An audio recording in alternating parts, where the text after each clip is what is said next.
ऊनी कपड़े थे और न ही पेट की आग बुझाने के लिए अनाज का एक दाना। वह बस अपनी हथेलियों को रगड़कर थोड़ी गर्मी पैदा करने की नाकाम कोशिश कर रहा था। हे ईश्वर, ये कैसी परीक्षा है? क्या गरीब के नसीब में सिर्फ ठिठुर कर मरना ही लिखा है?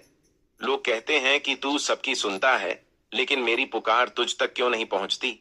ये रात, ये काली डरावनी रात खत्म क्यों नहीं होती?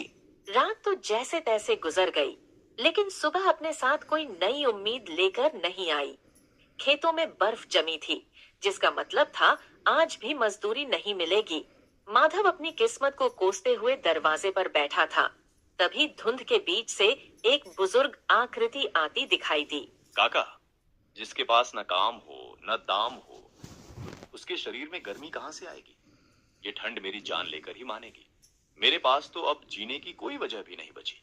सोचता हूँ सब किस्मत का खेल है। जो तकदीर में लिखा है वही भोग रहा हूँ। किस्मत? हंसते हुए व्यंग्य से। बेटा, कायर लोग अपनी नाकामी को किस्मत का नाम देते हैं। तुम ठीक अपने पिता पर गए हो। जानते हो तुम्हारे पिता की गलती क्या थी? मेरे पिता, वो तो एक सीधे साधे इंसान थे काका। सीधे थे पर आलसी भी थे। उन्होंने भी पूरी जिंदगी यही सोचा कि ईश्वर देगा तो छप्पर फाड़ के देगा। बेटा, ईश्वर सिर्फ उसी की मदद करता है जो अपनी मदद खुद करता है। तुम्हारे दादा ने यह मकान बड़ी मेहनत से बनाया था, लेकिन तुम्हारे पिता ने उसकी मरम्मत में एक ईंट तक नहीं लगाई। और आज नतीजा देख लो, हवा सीधे तुम्हारी हड्डियों तक पहुंच रही है। माधव, देखो गांव के बाकी लड़कों को। किसी के पास अपना खेत है, किसी ने शहर जाकर व्यापार शुरू किया, और तुम सिर्फ इस ठंड का बहाना बनाकर बैठे हो। अगर तुम ऐसे ही हाथ पर हाथ धरे बैठे रहे तो ये ठंड तुम्हें मारेगी नहीं, बल्कि तिल तिल करके तड़पाएगी। तो मैं क्या करूं काका? इस मौसम में मुझे काम कौन देगा? गांव में तो सब काम बंद है। गांव में काम बंद है, दुनिया में नहीं। बगल के कस्बे में, शहर में काम की कोई कमी नहीं है।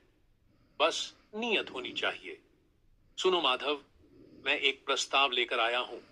अगर तुम आज से ही मेहनत करने की कसम खा लो, अगर तुम इस टूटे हुए घर को फिर से महल जैसा बना लो, तो मैं तुम्हारा विवाह करवा सकता हूं।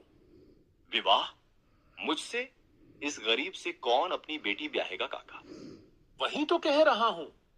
अभी तुम गरीब हो, लेकिन अगर तुम कमाओगे, घर की मरम्मत करवा लोगे, तो मैं अपनी जुबान देता हूं, मैं तुम्हारे लिए एक सुशील लड़की ढूंढ कर लाऊंगा।